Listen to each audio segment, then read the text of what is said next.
Արդեն 7 օր շարունակ Իրանի, Միացյալ Նահանգների և Իսրայելի միջև ռազմական բախումները գնալով ավելի են սրվում։ Վերջին հարվածների և հակահարվածների հետևանքով պայթյուններ են գրանցվել մի շարք քաղաքներում՝ Թեհրանում, Թել Ավիվում, Դուբայում, Աբու Դաբիում։ Հաղորդվում է, որ Իրանը հրթիռակոծել է Բահրեյնում տեղակայված Միացյալ Նահանգների 5-րդ նավատորմի բազան, ինչի հետևանքով վնասվել է պետական նավթային ընկերության օբյեկտներից մեկը։ Միևնույն ժամանակ Իրանը հարվածել է Աբու Դաբիի միջազգային օդանավակայանի մոտակայքում գտնվող ամերիկյան ռազմական շտաբին։ Արաբական Միացյալ Էմիրությունների պաշտպանության նախարարությունը հայտնել է, որ ՀՕՊ-ը հակազդում է Իրանից արձակված հրթիռների և անօդաչու թռչող սարքերի սպառնալիքներին։ Դուբայում բնակիչներին կոչ է արվել անհապաղ ապաստան գտնել։ Իրանական կամիկաձե անօդաչու թռչող սարքերը գրոհել են նաև Իրաքի տարածքում գտնվող քրդական ռազմականացված կազմավորումների բազաները։ Իրանը վերջին 24 ժամվա ընթացքում իրականացրել է հրթիռային արձակումների 40 ալիք։ Հարվածներ են հասցվել նաև Իսրայելի ուղղությամբ։ Իսրայելն էլի պատասխան հայտնել է, որ պատրաստվում է նոր ավելի ուժգին հարվածի։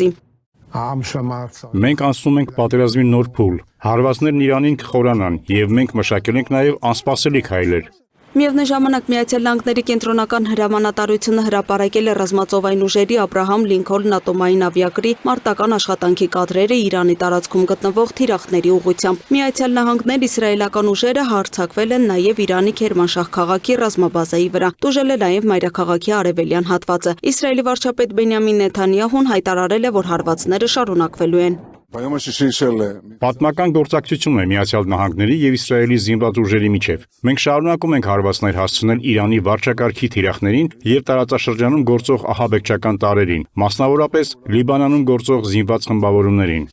Իսրայելը միաժամանակ շարունակում է հարվածել Լիբանանի տարածքում գտնվող Հեզբոլահի դիրքերին։ Ի պատասխան Հեզբոլահը հայտարարել է, որ տասնյակ հրթիռներ է արձակել Իսրայելի բնակավայրերի եւ ռազմարդյունաբերական օբյեկտների ուղղությամբ։ Ըստ վերջին տվյալների առնվազն 13 պետություն ներգրավված է կամ տուժել է ռազմական գործողություններից, այդ թվում Ադրբեջանը, Բահրեյնը, Հորդանանը, Իրաքը, Կատարը, Կիպրոսը, Քուվեյթը, Լիբանանը, Արաբական Միացյալ Էմիրությունները, Օմանը, Սաուդյան Արաբիան, Սիրիան եւ Թուրքիան։ Արաբ միլիարդատեր Խալաֆ Աբդալ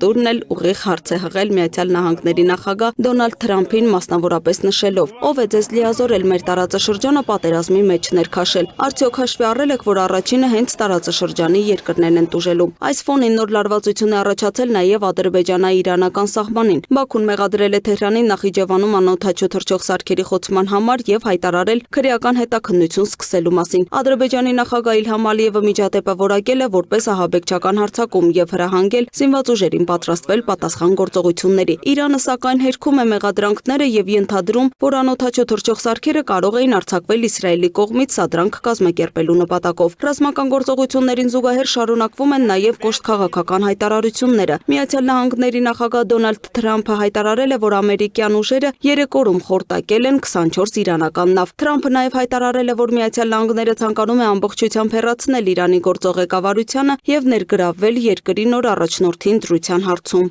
Մենք ավելի հակված ենք շարունակել ռազմական գործողությունները, քան բանակցել։ Միացյալ Նահանգները երաշխավորում է, որ ապագայում Իրանը չի սպառնա ոչ Ամերիկային, ոչ Իսրայելին։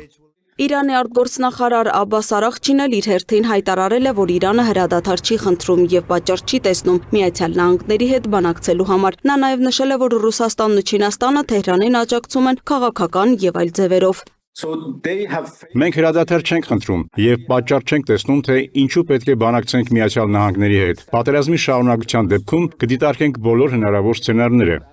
Միևնույն ժամանակ Իրանը հայտարարել է, որ այս պահին մտադրություն չունի փակել Հորմուզի նեղուցը, սակայն պատերազմի շարունակականության դեպքում քննարկվելու են բոլոր հնարավոր սցենարները։ Իրանի ազգային անվտանգության բարձրագույն խորհրդի քարտուղար Ալի Լարիջանին հայտարարել է, որ երկիրը պատրաստ է նաև Միացյալ Նահանգների հնարավոր ցամաքային գործողությանը։ Նրա խոսքով Իրանի զինվորականները սպասում են նման սցենարին եւ պատրաստ են դիմակայել ամերիկյան ուժերին։ Մինչդեռ միջազգային հանրությունը փորձում է կանխել հակամարտության հետագա ընդլայնումը։ ՆԱՏՕ-ի գլխավոր քարտուղար Մարկ Ռյուտեն հայտարարել է, որ դաշինքը պատրաստ է կիրառել կոլեկտիվ պաշտպանության 5-րդ հոդվածը, եթե հարձակման ենթարկվեն անդամ պետությունները։ Չինաստանն էլ հայտարարել է, որ ակտիվացնում է միջնորդական ջանքերը լարվածությունը թուլացնելու համար։